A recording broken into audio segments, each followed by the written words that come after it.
नमस्कार कॉलेज के प्यारे विद्यार्थियों, असिस्टेंट प्रोफेसर केमिस्ट्री में हम लोग कुछ तैयारी कर रहे थे और हमारा कारवा धीरे धीरे बढ़ रहा है। आप लोगों से थोड़ी सी ये उम्मीद है कि आप लोग अपने इस YouTube चैनल को जो अधिकांश बच्चे हैं उनके पास पहुंचा दें, तो थोड़ा पढ़ाने में आसानी रहेगी। भाई ज़्यादा बच्चे देखेंगे तो अपने को अच्छा लगेगा, और जब अच्छा लगेगा तो अपन अच्छा पढ़ाएं।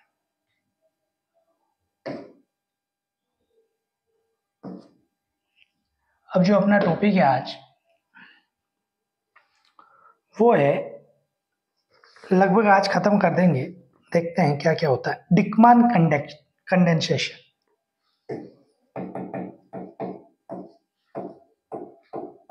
डिकमान कंडेंसेशन, देखिए इससे पहले अपन ने बहुत सारी चीजें कर ली। एल्डोल कर लिया, कैनिजारो कर लिया, पर्किन कर ली, व्हिटिंग कर ली, बेंजोइन कंडेंसेशन कर लिया।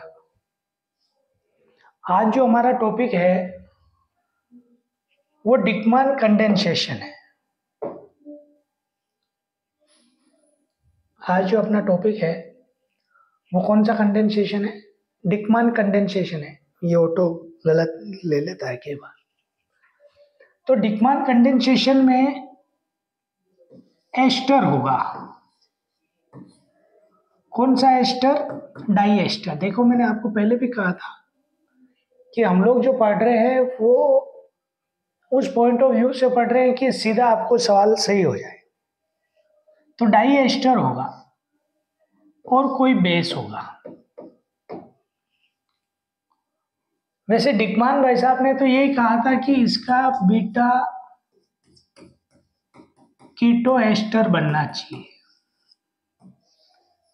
डिकमान सर ने क्या कहा कि सर बीटा कीटो एस्टर बनना चाहिए और वो भी साइक्लिक में। ठीक है, तब कैसे बनाया उन्होंने? उन्होंने कहा सर कि मान लीजिए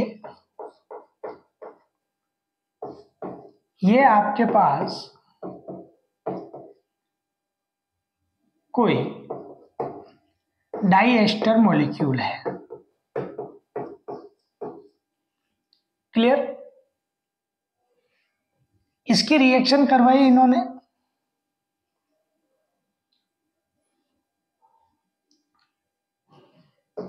एसिड मीडियम की प्रेजेंस में,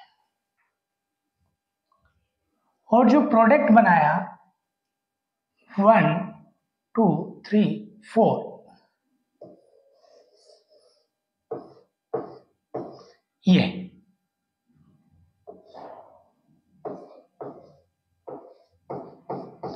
ये वाला इन्होंने प्रोडक्ट बनाया।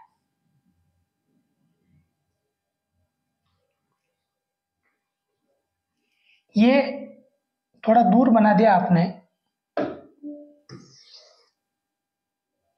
पूरा ही गलत होगा ये।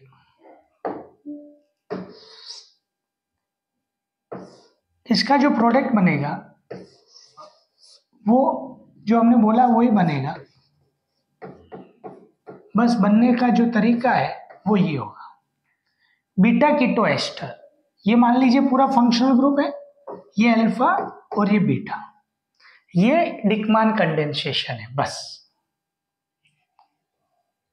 सर कैसे हुआ, क्या हुआ? इसकी मैकेनिज्म बहुत जरूरी है। जैसे मान लीजिए यही वो रिएजेंट है। कितने कार्बन थे इसमें देख लेते हैं। 1 2 3 4 5।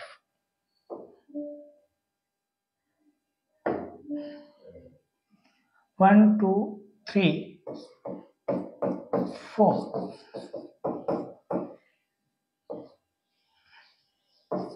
कोई नहीं, अपन इसका देख लेते हैं, जरूरी नहीं वो। तो इसका क्या करें, पहले बेसिक मीडियम के साथ जब रिएक्शन करवाएंगे तो यहाँ से अल्फा जो हाइड्रोजन है वो एसिडिक मीडियम में बाहर चला जाएगा। इस चीज को थोड़ा सा आप समझें, जो लोग प्रैक्टिस करते हैं या जिनको पता है वो इसको आसानी से समझ पाएंगे।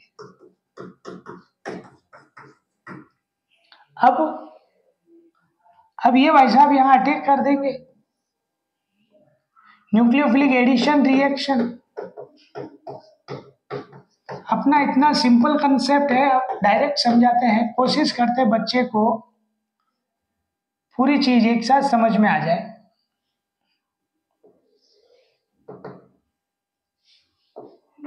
ये जो 2H नहीं है, क्योंकि 2 कैसे होंगे बताइए, ये इससे जुड़ जाएगा, ये पूरा CH COOCH3। अब ये यहां पर और वो वहां पर, सर क्या हुआ, साइक्लिक हो गया सर,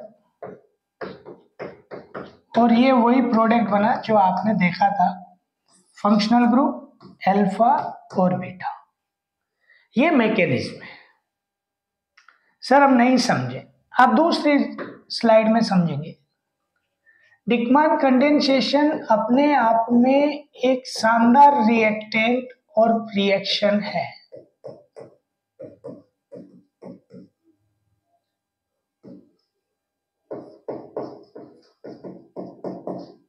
इसमें हम लोग साइक्लिक एस्टर और कीटोन दोनों बनाते हैं। उसका आगे भी मैं आपको थोड़ा सा यूज बताऊंगा।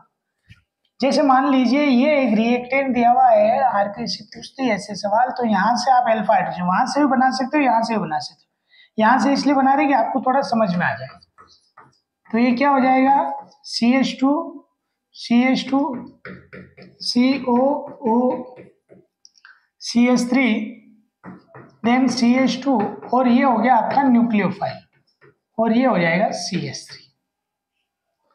क्लियर। अब ये सर क्या करेंगे, यहाँ पर अटैक कर देंगे। जब ये अटैक कर देंगे तो क्या बन जाएगा, CH2O माइनस CH2 CH, ये इनके साथ तो COCH3 है ही है, और वो OCH3 है। अब ये इलेक्ट्रॉन यहाँ आ जाएंगे, ये वहां चले जाएंगे, तो ये जो 5 मेंबर की रिंग बन रही है और इसमें ये बन रहा है। कुछ करना नहीं है। जिस प्रकार से हमने एल्डोल कंडेंसेशन सीखा था कि सर एल्डोल कंडेंसेशन में बीटा हाइड्रोक्सी कार्बोनिल कंपाउंड बनता है, उसी प्रकार से इसमें बीटा कीटो एस्टर बनेगा। अब इसकी आगे की चीज सिखाऊं मैं आपसे, तो इसका हाइड्रोलाइसिस कर दो। जो समझदार लोग हैं उनको जल्दी समझ में आएगा, और जो पहली बार सीख रहे हैं इसको वो थोड़ा सा ध्यान से सीखें कि यहां से, अरे यहाँ ओ भाई ये तो गलत हो रहा है, उल्टा हाथ घुमाने पर ये हो रहा है। तो यहां से इसका हाइड्रोलाइसिस करेंगे तो H और OH मिलेगा। H और OH जब मिलेगा तो यहाँ पे कार्बोक्सिलिक एसिड हो जाएगा, और इसको जब आप हीट करोगे तो ये प्रोडक्ट पॉसिबल है, और ये सवाल भी आया हुआ है। डिकमान कंडेंसेशन ज्यादा बड़ी बात नहीं है, सिंपल सा डाई एस्टर लेना है और साइक्लिक कंपाउंड बना देना है। जितना ज्यादा आप रिएजेंट लोगे उतना ज्यादा आपका वो प्रोडक्ट बनेगा।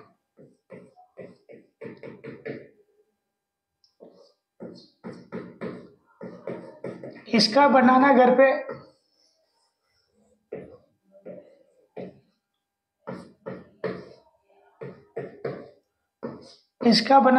पे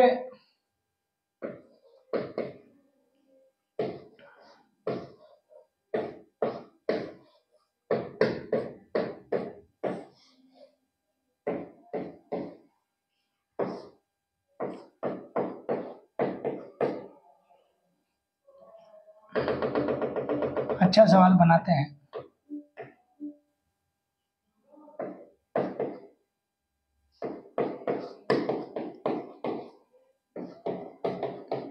इसका बनाना घर पे, तो अल्फा हाइड्रोजन इसका बना देना, 1 2 3 4 मेंबर अच्छी रिंग बन जाएगी, और अल्फा हाइड्रोजन इसका बनाओगे तो ये फिर यहाँ पे अटैक होगा। तो वो आपको देखना है कि किस प्रकार का आपको कंपाउंड प्रिपेयर करना है।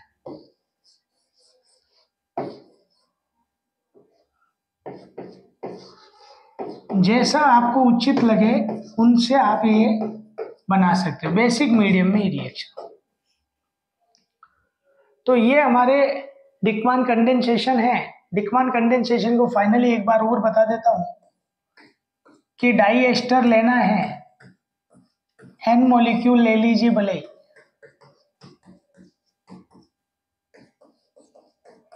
और वहां आगे जाकर ये जो भाई साहब है ये N-1 ये कीटोन और ये लोग इसका जो CH2 होगा उस पर ये अटैक करेगा, न्यूक्लियोफिलिक एडिशन, और बीटा कीटो एस्टर की प्रिपरेशन होगी। ये जो कंपाउंड ये इनकम्प्लीट बनाया है आपके लिए घर के लिए कि आप इसको पूरा करें, क्योंकि इसमें मैं चाहता हूं कि आप CH2 यहाँ बना दें। तो यदि आप CH2 यहाँ बना देंगे तो उससे फिर क्या हो जाएगा, न्यूक्लियोफिलिक एडिशन इजीली हो जाएगी। मेन चीज है अल्फा हाइड्रोजन। पहले वाले वीडियो में मैंने सबसे पहले अल्फा हाइड्रोजन बताया था, वो आपको आना चाहिए। इसकी मैकेनिज्म आपको आ गई है। देखिए, यदि सीखना है और थोड़ा मन में कुछ है कि भाई ये जो बोल रहा है हमको समझ में आ रहा है, एक्चुअली आप लोग सामने नहीं है इसलिए थोड़ी दिक्कत है, बाकी ऐसी कोई दिक्कत आती नहीं है। अब क्या है कि आप जानते हैं सब लोग पढ़ा रहे हैं, तो मैं ये सोच रहा हूँ कि भाई अपना कंटेंट कौन देखेगा, लेकिन यदि मैं आपको अच्छा डिलीवर करूँगा तो आप लोग आगे फॉरवर्ड करेंगे। तो ये मेरी रिएक्शन थी डिकमान। अब मैं पढ़ाऊंगा आपको पिनाकोल कंडेंसेशन।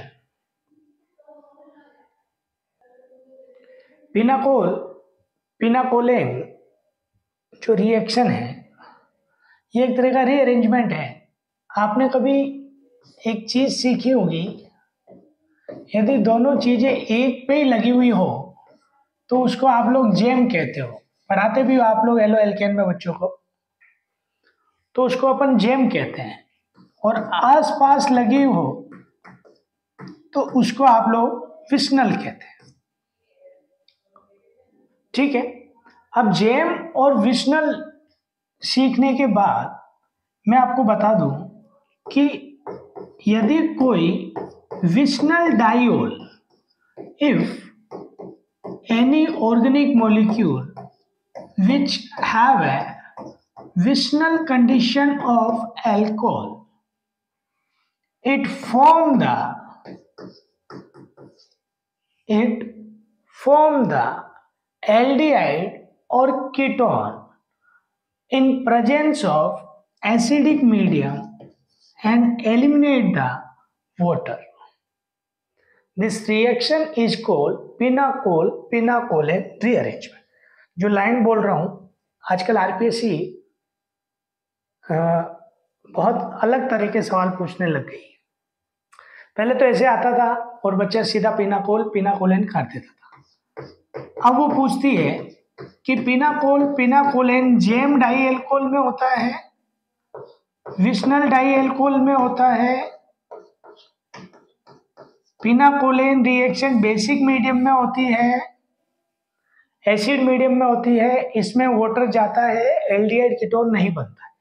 तो आप लोगों के लिए कंडीशन क्या है, विशनल डाइओल होना चाहिए, मीडियम H+ होना चाहिए, एल्डिहाइड और कीटोन बनेगा और यहां से वाटर जाएगा।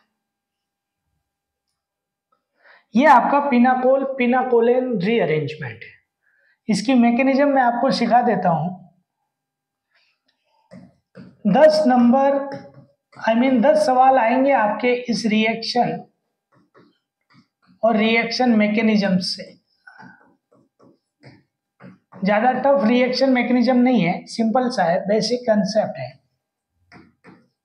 H प्लस दोगे तो सीधा यहाँ से H2O माइनस निकलेगा, पहला स्टेप हो जाएगा ये गुरुजी, plus methyl methyl methyl methyl NOH। अब ये मिथाइल शिफ्ट हो रहा है वहां, क्योंकि मैं बच्चों को हमेशा सिखाता हूं कि ऑक्सीजन के पास यदि कार्बन पर प्लस हो तो वो सबसे ज्यादा स्टेबल है। आप भी सीख लें, ऑक्सीजन के पास कार्बन जो है उस पर प्लस है, वो सबसे ज्यादा स्टेबल है। ये सीख लिया आपने। अब आपकी लाइफ में पहले कौन आया था? पहले H प्लस आया था, अभी H प्लस जाएगा, क्या लेके जाएगा? H प्लस, तो यहां पर क्या बन जाएगा? कीटोन बन जाएगा।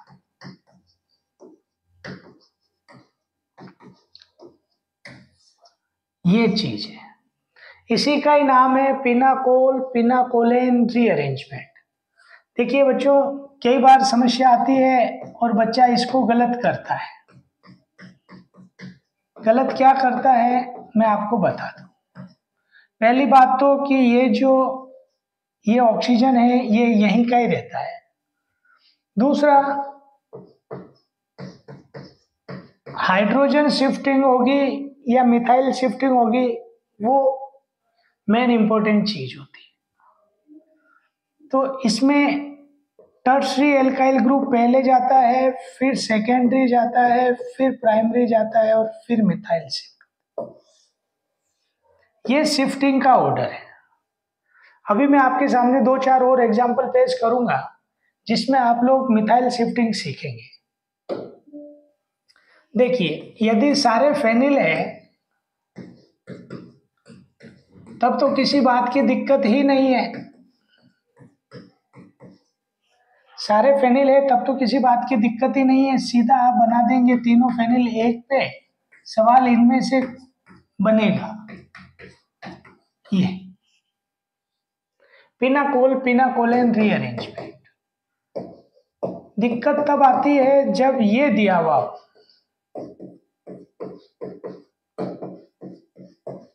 ये दिया हुआ हो, तब किसकी शिफ्टिंग करोगे? या ये दिया हुआ हो तब किसकी शिफ्टिंग करोगे? यदि आपने ये दो बातें सीख ली तो बहुत बढ़िया काम कर दोगे। तो एक बार चेक करो देखे,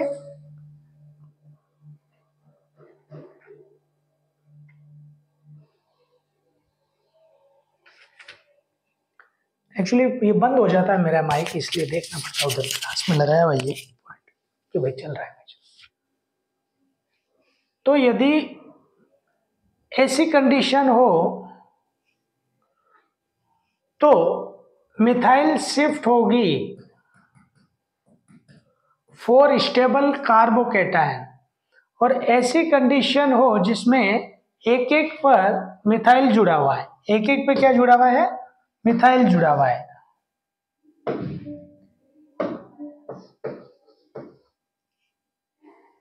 तो इस प्रकार का जो रीअरेंजमेंट होगा, इसमें हमारी कौन सी शिफ्ट हो रही है? मिथाइल शिफ्टिंग हो रही है।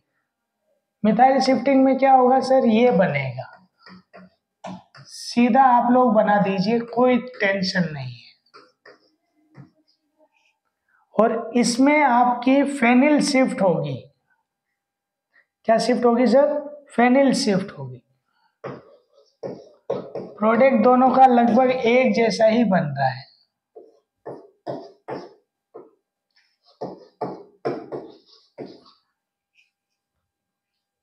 ठीक है, तो ये चीज आपको ध्यान रखने योग्य बातें हैं कि पिनाकोल पिनाकोलेन रीअरेंजमेंट में क्या होगा। तो आज की 2 रिएक्शन हो गई है, एक हो गई हमारी डिकमान कंडेंसेशन और एक हो गई हमारी पिनाकोल पिनाकोलेन रीअरेंजमेंट। ठीक है, अब तीसरी जो रिएक्शन है वो हम पढ़ेंगे बेयर विगलर रीअरेंजमेंट या रिएक्शन।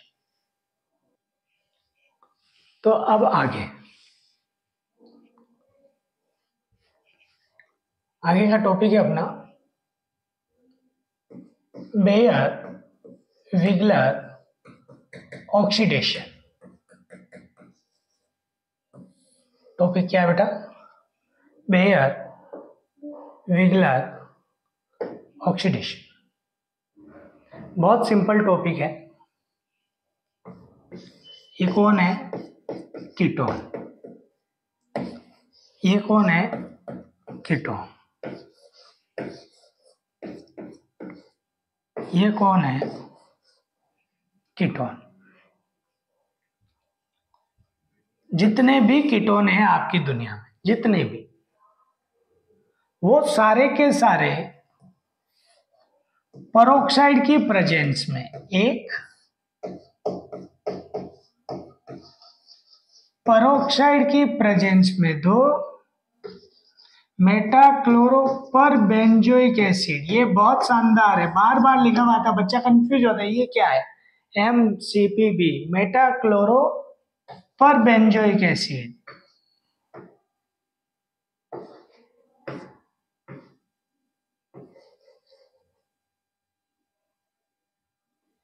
मेटाक्लोरोपरबेंजोइक एसिड ये।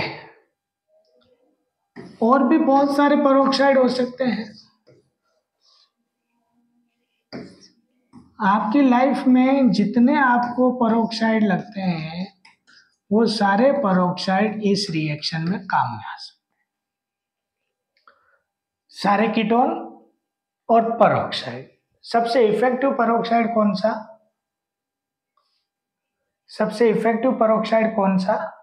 वो है आपका ट्राईफ्लोरो पर एसिटिक एसिड। ठीक सर, होता क्या है? कुछ नहीं, चिंता नहीं करें, सिंपल सी चीज है। मेटा क्लोरो पर बेंजोइक एसिड लिखा हुआ हो और H2O2 लिखा हुआ हो या कोई और पेरोक्साइड लिखा हुआ हो तो आपको इसमें एस्टर बनाना है। क्या बनाना है बेटा? एस्टर बनाना है। कार्बन बढ़ के आएगा। जैसे मान लीजिए किसी ने ये बनाया, ये कार्बन उसमें बढ़ के आएगा, कम है तो काउंट कर लेना, 1 2 3 4 5 6। ये कार्बन है ना, ये दिया हुआ है, तो इसका ये हो जाएगा। ये होता है मेटा क्लोरो पर बेंजोइक एसिड का वर्क। और इस ऑक्सीडेशन को क्या कहते हैं हम? बेयर विगलर ऑक्सीडेशन। सर ये सब में होगा? हाँ भाई, सब में होगा।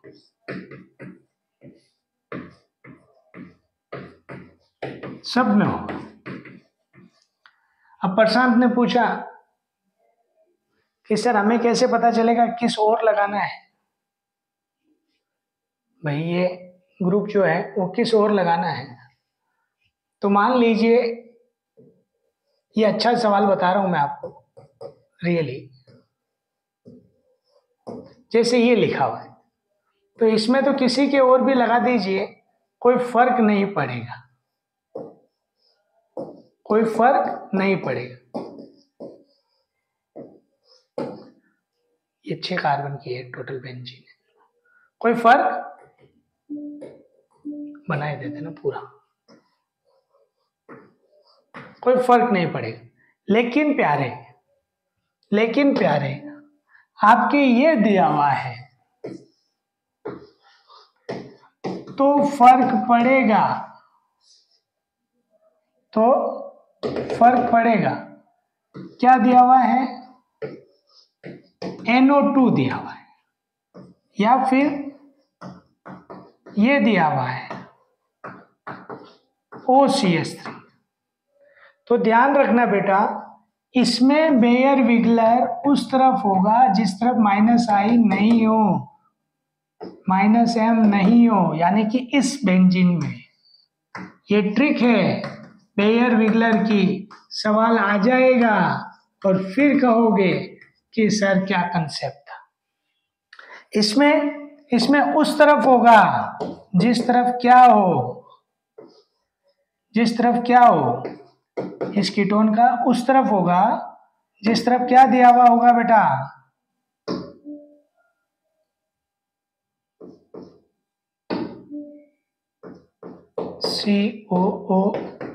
COOCH3, ये इस वाले ग्रुप में हो रहा है।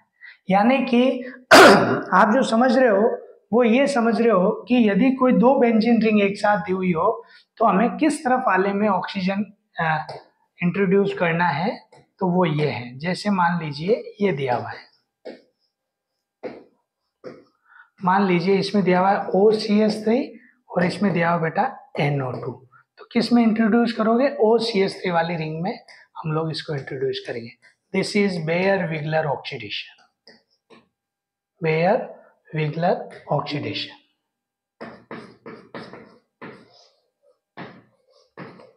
यदि आपको समझ में आता है तो वेल एंड गुड, नहीं आता तो वो हमेशा वाला अपना डायलॉग है ही है, और वेल एंड गुड। क्योंकि नहीं समझ में आएगा तब आप एक बार और देखोगे, और जब और देखोगे तो आपको बिल्कुल समझ में आ जाएगा। मैं एक बार फिर आप लोगों के सामने बेयर-विगलर ऑक्सीडेशन के लिए कुछ बात लिख देता हूँ। बेयर-विगलर ऑक्सीडेशन पेरोक्साइड की प्रेजेंस में होगा,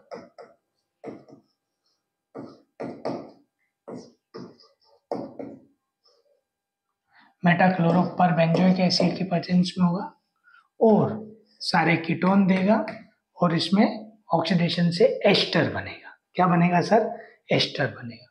ठीक है, तो इस प्रकार से आपके पास में बहुत सारे सवाल हो जाएंगे। आप लोग कोशिश करना कि इन सवालों को करें।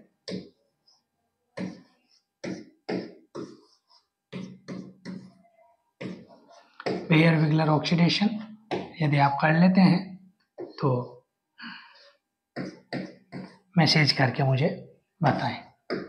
Meta-chloroperbenzoic acid, meta-chloroperbenzoic acid, meta-chloroperbenzoic acid.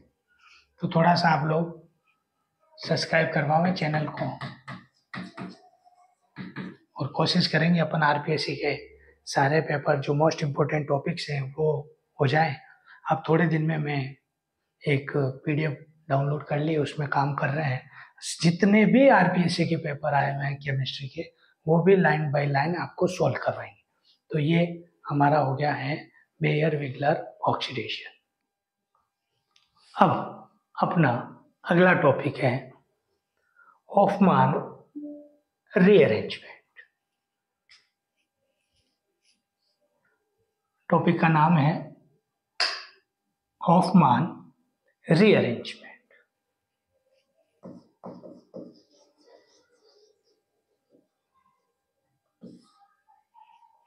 देखिए बेटा, हॉफमान रीअरेंजमेंट होता क्या है। कोई भी अमाइड, सवाल पक्का बनेगा क्योंकि एनसीईआरटी लेवल का सवाल है, 12वीं का सवाल है, अमीन बना देता है। मतलब ये जो मॉलिक्यूल है इसमें एक कम कार्बन का प्रोडक्ट बनता है, इसमें एक मोस्ट इंपोर्टेंट इंटरमीडिएट बनता है नाइट्रीन। तो ये वहां से इंटरमीडिएट के फॉर्म में भी आपके लिए क्या हो जाएगा, यूज में आ जाएगा। अब कई बार इसमें सवाल पूछा हुआ है कि हॉफमान रीअरेंजमेंट जो है उसमें क्या क्या होता है। तो हॉफमान रीअरेंजमेंट में मैं आपको बता दूं, अमाइड लेते हैं Br2, KOH लेते हैं, जरूरी नहीं है यहाँ KOBr भी लिखा हुआ आएगा, देख लेना आप लोग, KOBr भी लिखा हुआ आ सकता है। अगला अमाइड के बाद में यहाँ नाइट्रीन इंटरमीडिएट बनती है, क्योंकि स्टेटमेंट के सवाल ज्यादा आने लग गए हैं, यहाँ नाइट्रीन इंटरमीडिएट बनती है। भोपाल ट्रेजेडी हुई थी, आपको याद होगा 1984 में, आप लोग पढ़ते पढ़ाते सब है। तब इसमें एक मिक बना था मिथाइल आइसोसाइनेट, वो भी हमारे हॉफमान रीअरेंजमेंट में हुआ। तो ये मोस्ट इंपोर्टेंट चीजें हैं जो हॉफमान रीअरेंजमेंट में होती है। अब होता क्या है, जैसे मान लीजिए ये है, तो जैसे ही आप Br2 और KOH से रिएक्शन करवाते हो तो हमारी ये नाइट्रीन बन जाती है। क्या बन जाती है? नाइट्रीन। अब हमारा बच्चा है छोटा गुन्नू, तो वो क्या है, अभी छोटा है, 4 5 7 साल का है, तो वो गुलाटी खाता है। गुलाटी आपने देखा होगा, अपन भी जब छोटे थे तो बिस्तरों में, सर्दियों में, गर्मियों में तो नहीं, गुलाटी खाता है। उसी प्रकार से नाइट्रीन भी गुलाटी खाता है। ये नानी के घर गया, ये इधर से और ये यहाँ पर, ये ऐसे, ये गुलाटी खा रहे हैं। ये जैसे गुलाटी खाते हैं तो इसमें N, ये N से यहाँ हो जाएगा R, ये C और ये O, ये R इधर हो जाएगा, ये गुलाटी खा जाएगा। अब यही मिक है और यही वो जहरीला सब्सटेंस है जिसकी वजह से भोपाल में ट्रेजेडी हुई थी। अब इसकी रिएक्शन वाटर से करवाओ। देखो, मेरा वाटर का तोड़ने का 2 तरीके हैं, एक मैं नॉर्मल तोड़ता हूँ, एक स्टाइलिश तोड़ता हूँ। आज से यदि आप पढ़ाते हो कभी तो बच्चों को ऐसे पढ़ाना सिखाओ, एक H+, एक OH-, इसको बोलते हैं हम लोग नॉर्मल हाइड्रोलाइसिस। और ऐसे जब तोड़ते हैं हम लोग तो इसको बोलते हैं हम लोग स्टाइलिश हाइड्रोलाइसिस। तो यहाँ पर स्टाइलिश हाइड्रोलाइसिस होगा और वाटर जो है वो ऐसे टूटेगा। स्टाइलिश हाइड्रोलाइसिस में वाटर ऐसे टूटेगा, यहाँ से CO2 जाएगी और फाइनल जो प्रोडक्ट होगा वो ये होगा। इस चीज को आप लोग सीख लेना। नहीं समझ में आता है तो एक स्लाइड और बना रहा हूं, उस पर आप सीख लेना। सर ये हमारा अमाइड है, KOBr लिया हुआ होगा, NaOBr भी हो सकता है, कोई नहीं बताएगा। KOBr ही KOH+Br2 है। शक्तिमान ही गंगाधर है, गंगाधर ही शक्तिमान है। NaOBr जो है NaOH+Br2 है। आप इस चीज को थोड़ा नोटिस करें। और इसका जो प्रोडक्ट आएगा फर्स्ट टाइम में ये आएगा, ये। अब ये गुलाटी खाएगा, गुलाटी खिलाओ इसको। हाइड्रोलाइसिस करवाओ स्टाइलिश, यहाँ से CO2 जाएगी और आपका अमीन्स बनेगा। एक बार एलिफेटिक अमीन बनता है, एरोमेटिक अमीन बनता है। ये एरोमेटिक अमीन बनाने की एक प्राइमरी अमीन बनाने की ये एक बहुत बेस्ट विधि है, इसका नाम है हॉफमान रीअरेंजमेंट। अभी Lossen rearrangement, Curtius rearrangement, Beckmann rearrangement और फ्रिस रीअरेंजमेंट, 4 रीअरेंजमेंट और बचे हुए हैं। इसका एक वीडियो बना के इसको समाप्त कर देंगे और फिर ये जो हमारी 9 नंबर यूनिट है वो ख़त्म हो जाएगी। इसी के साथ जो हमारी दूसरी वाली जो यूनिट है 11 नंबर वाले हार्ड एसिड बेस, वो भी जल्दी उसको भी ख़त्म कर दूंगा। लेकिन आप लोगों का थोड़ा साथ चाहिए। आप लोग प्लीज़ चैनल को सब्सक्राइब करवाएं, ज़्यादा लोगों तक पहुंचाएं। अपन को पूरे RPSC कॉलेज लेक्चर का जो भी पेपर दे रहा है परीक्षार्थी, अपेयर हो रहा है, उस तक पहुंचा दो तो मेरा ये पढ़ाना सार्थक हो जाएगा। Thank you.